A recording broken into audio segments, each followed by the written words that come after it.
In an ideal world, to get the most thrilling finish to any Ryder Cup match, you'd hope every match finished here on the 18th. In truth, they probably won't. We can keep our fingers crossed. It might happen on Sunday. Mark Rowe is with me to talk through 3 holes, because the ones you picked out are where you expect perhaps the matches to be decided.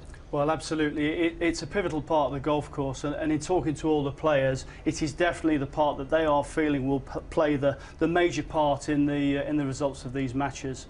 What I'm going to do is I'm going to talk you through that stretch of holes, and let's have a look why they feel these are the toughest holes on the golf course. So we're starting at the par 4 12th? Yeah, we're starting at the par 4 12th. It's a great driving hole, the par 4 12th. And obviously we'll have a look at the tee shot there just to see the players will be down in that area there, driving across the corner of the water. The water itself is not actually in play from the tee shot in front of the tee, but as we see the ball in flight here, it certainly is in play on the left-hand side. That is obviously where you would love the tee shot to finally finish.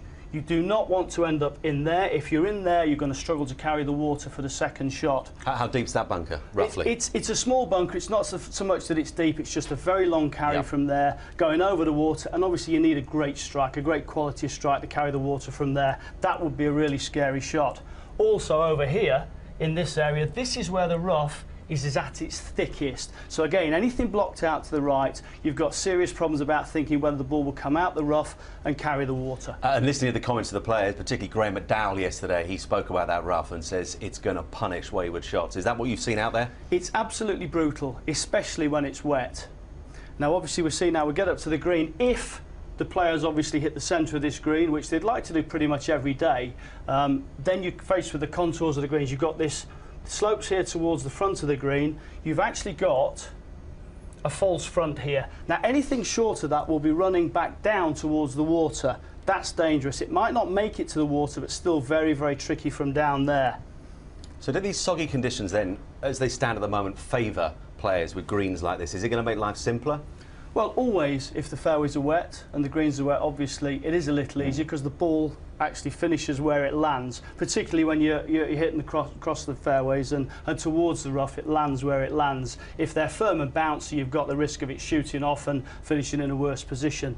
I have to say here, this green's particularly tricky, particularly slopey. I'm just going to highlight that bunker there. That is not where you want to go, because from that bunker, you're playing across the slope and back down towards the water, particularly if you have the front flag. Right. Which they will have a front flag there at some point. Other options for flag positions: back right corner, tricky one, and maybe back left corner as well. So they may well use those 3 flag positions during the week. What kind of player is going to be enjoying this hole particularly, if that's possible? Under pressure, probably none of them. This stretch is particularly tough. I mean, even for the guys at this level, it's a really tough stretch of golf. Now, once you get past there, obviously, you'd like a little bit of respite, but unfortunately then, you're heading to the par 3 13th. And I'm gathering from what you're saying already, there's no respite here. There's no respite on these 3 holes, definitely not. We'll watch the tee shot go there, and once it gets to the green, right, all carry over water, all visually intimidating, 189 yards. But once again, what you have here is this false front here. Right, anything short of there is going to get wet. It bounces back towards the water. If it doesn't make it down there, it's very thick in front of the green. So that's a horrible spot to be. But this spot here, the big no-no, the bunker left there, the green has a slight hump here. So if you're in that bunker, you're playing downhill towards the water. So again, that is a really tough bunker shot. And again, you will have the flag there. You'll see it at the front left portion. Anything long there, back towards the water, very tricky. And you will have the Sunday back flag, and you'll have one in the back left corner there. Those will almost certainly be the flag positions during the week. And it is a tough par 3. Once again, a 3 on that hole, particularly in foursomes, is fantastic. In 4 balls, well, you've got a couple of options there. So if you get 2 on the green, you might make a 2. But seriously, if you're making pars through this stretch, you shouldn't be losing too many of the holes. OK, so moving on to 14th. Now, I think I'm right in saying that Montgomery says this is his favourite hole. Absolutely. Why? It's such a strong par 4. It's a long par 4, and it is Monty's favourite hole, because I was speaking to him earlier. It really is a classic. It's a monster. It's a classic par 4. And I'm just going to stop there before the actual virtual ball heads off and just show you that here, this is the back tee. From here, it's 489. But just here, just beyond that and through that tree is a front tee. They will use this as an option. If you use the front tee... What do you mean when you say they will use that as an option? Well, they will use the front tee at some point. They won't play all 3 days from the back tee. They may play 1 day there, 2 times from the front tee. Depends on the course setup, obviously. It depends what Colin wants. It depends what the players say. But from that tee there, you can actually drive the ball over the lake into that area in front of the green. That's 265 to carry the lake. That's where you'll see the players. From there, it's just a wedge shot in. But it's a very tight tee shot over there, and it's a brave tee shot. And what's waiting on the green?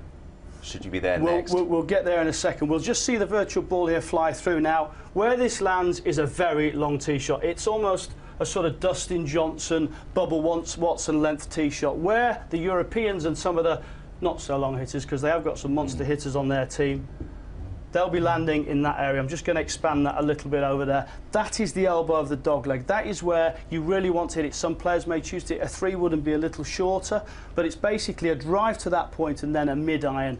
From there, you're coming across the water, and this is the bit that you're talking about. This is the really scary bit. That is all the way over there, all the way over the corner water. Now, that face on the left-hand side of the green, across there, that's a no-go zone. Yeah. It doesn't, it's rocks, it's straight back in the water. There is no forgiveness there. There is no forgiveness. There is, that's lost hole. You go down there, that's lost hole. And again, you will see the flag positions in those areas there. Those left flag positions, they're the scary ones, they're the treacherous ones. Back in here, there is a runoff behind the green. That's a tricky chip from down there. But basically, that whole stretch is monstrous, and it will decide the Ryder Cup for sure. Get through this stretch of golf in par, under par, particularly in foursomes, a couple of birdies in there in 4 balls, and believe me, you are going to be beating them. Is this what they say all the time in the press conferences, the ultimate in risk and reward golf? Well, it really is. This stretch is pure ball striking. This is quality. When you move on to 15, you have a risk and reward par 4 that you can actually go for the green. But you have got to play well here. You make mistakes here. You hit it in the rough, you can't make the greens. You hit it in the water, you're Deadsville. It's basically, this is pivotal. All the players are saying this is their favourite part of the golf course, but it is the toughest part. To play your good golf in a Ryder Cup is always a massive challenge. To play well on this course is an immense challenge. Mark, thanks very much.